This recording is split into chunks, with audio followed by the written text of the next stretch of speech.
आज का हमारा टॉपिक है राजपूत मुगल संयोग महाराजा मानसिंह के विशेष संदर्भ में। आमेर के कच्छावा राजाओं के इतिहास में मानसिंह का नाम सुविख्यात है। कच्छावों ने आरंभ में मीणा और गुजरों को हराकर ढूंढान राज्य दौसा, रामगढ़, गेटार और आमेर पर अधिकार कर लिया था। आरंभ में ये कच्छावा सामंत थे। ढूंढाना राज्य की ख्यात के अनुसार मानसिंह का जन्म 1550 ईस्वी में मौजमाबाद में हुआ था।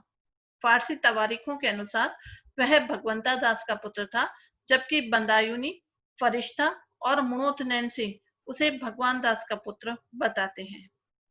स्मिथ, ओझा और सूर्यमल मिश्रण भी उसे भगवंता दास का पुत्र मानते हैं। आमेर अभिलेख वृंदावन से प्राप्त गोविंद देव के लेख के अनुसार वह भगवंता दास की मृत्यु के बाद सिंहासनारूढ़ हुआ था। अकबरनामा के अनुसार मानसिंह 12 वर्ष की आयु में मुगल सेवा में प्रविष्ट हो गया था और अकबर के सानिध्य में सैनिक जीवन को परिपक्व बनाया। उसने यहाँ रहते हुए रणथंभौर विजय, गुजरात में शेर खां फलोदी के उपद्रवों का दमन, बागड़ क्षेत्र के उपद्रवियों का दमन, डूंगरपुर विजय और मेवाड़ के राणा प्रताप से भेंट जैसे महत्वपूर्ण कार्य जो थे वो किए थे। उसने अपने आरंभिक वर्षों में गुजरात, डूंगरपुर, बूंदी, रणथंभौर और ईडर के भयंकर युद्धों में भाग लिया और अपनी योग्यता और शौर्य से अकबर को प्रभावित किया। मानसिंह कालीन महत्वपूर्ण घटनाओं में उसका मेवाड़ अभियान सबसे अधिक उल्लेखनीय है। गुजरात अभियान के उपरांत डूंगरपुर विजय करके उसने मेवाड़ के राणा से भेंट की और इस तथ्य की पुष्टि अकबरनामा और तबकात-ए-अकबरी, इसके अलावा मेवाड़ का साहित्य और डॉक्टर गोपीनाथ शर्मा के शोध ग्रंथ मेवाड़ और मुगल से भी होती है। सन 1576 में 5000 सैनिकों के साथ उसने पुनः मेवाड़ का अभियान किया था। अभियान का प्रयोजन स्वाभिमानी राणा को दंड देना था। मानसिंह और राणा के मध्य मनमुटाव और हल्दी घाटी का उल्लेख सभी इतिहासकार करते हैं। जेम्स टोड और गौरीशंकर हीराचंद ओझा के अनुसार इस युद्ध का कारण राणा का मानसिंह के प्रति अशिष्ट व्यवहार था, जबकि अन्य इस तथ्य को स्वीकार नहीं करते हैं। युद्ध चाहे किन्हीं भी परिस्थितियों को लेकर हुआ, लेकिन ये स्पष्ट है कि 1576 में मानसिंह और प्रताप के मध्य हल्दी घाटी का प्रसिद्ध युद्ध लड़ा गया, जिसमें अंतोगत्वा मानसिंह को आंशिक विजय मिली, लेकिन राणा ने अभी भी अकबर की अधीनता को स्वीकार नहीं की थी। इससे मानसिंह के व्यक्तित्व को ठेस पहुंची। हल्दी घाटी युद्ध के बाद भी अकबर और मानसिंह के संबंध मधुर थे, क्योंकि खींचीवाड़े के विद्रोह और मालवा की सुव्यवस्था मानसिंह ने ही स्थापित की थी। इसकी पुष्टि बीकानेर अभिलेखागार में सुरक्षित जयपुर वंशावली से होती है, जबकि डॉक्टर गोपीनाथ शर्मा के अनुसार अकबर इस आंशिक विजय से प्रसन्न नहीं हुआ था और वह कुछ समय तक मानसिंह से नाराज भी रहा था। इन्हीं दिनों उत्तर पश्चिमी सीमांत प्रदेशों में अफगान और मिर्जा हाकिमों के विद्रोह आरंभ हो गए थे। इस अराजकता से मुक्ति पाने के लिए अकबर ने पंजाब के अनेक पदाधिकारियों की नियुक्ति की, किंतु वे असफल रहे। अतः मानसिंह को काबुल में नियुक्त किया गया। इकबालनामा और अकबरनामा के अनुसार काबुल में मानसिंह ने अफगानों को पराजित किया और मिर्जा अफगान की सेना को भारी क्षति पहुंचाई थी।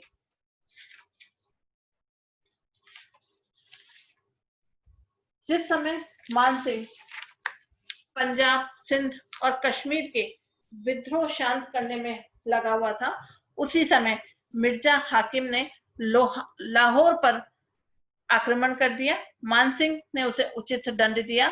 उपरांत उसने अकबर के आदेश से काबुल भी जीत लिया था।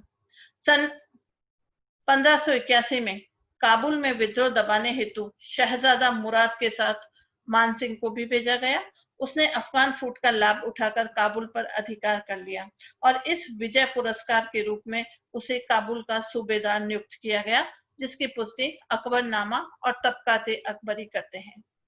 सन 1587 में बिहार के जमींदारों ने विद्रोह कर दिया। वे मुगल सत्ता की अवहेलना करने लगे और परिणाम ये हुआ कि प्रांत में अराजकता फैल गई। इसलिए मानसिंह का स्थानांतरण बिहार में कर दिया गया, लेकिन इसी समय उसके पिता की मृत्यु हो गई और वह लौटकर आमेर आ गया। आमेर से पुनः लौटने पर उसने विद्रोही राजाओं, सामंतों और अफगानी विद्रोहियों को दबाना आरंभ किया। सर्वप्रथम उसने गिन्नौर के राजा पूर्णमल को पराजित किया।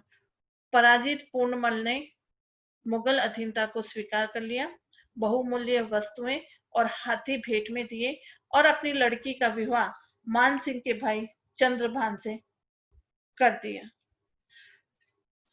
1519 में अफगान पुनः विद्रोह करने लगे।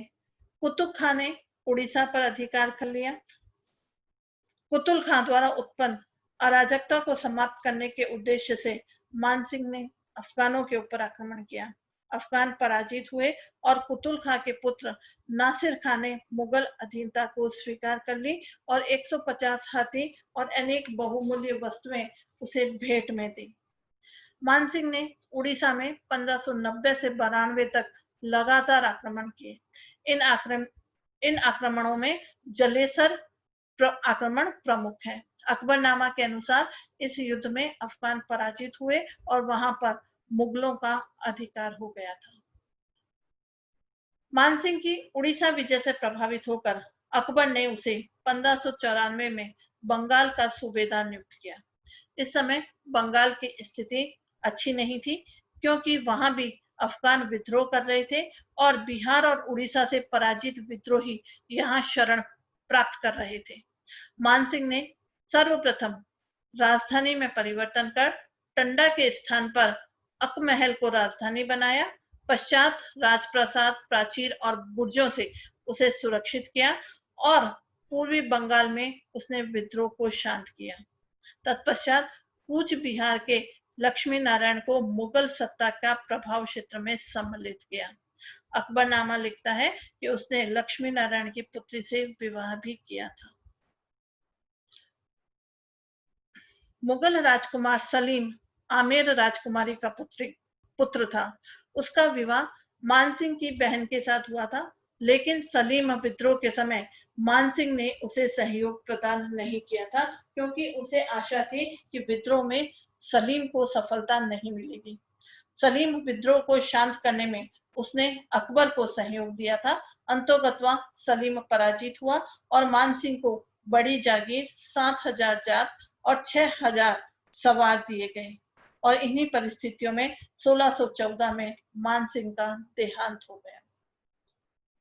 मानसिंह कच्छावा वंश का एक वीर और पराक्रमी सम्राट था, जिसने लगातार 40 वर्षों तक मुगल साम्राज्य की सेवा कर स्वामी भक्त होने का परिचय दिया था।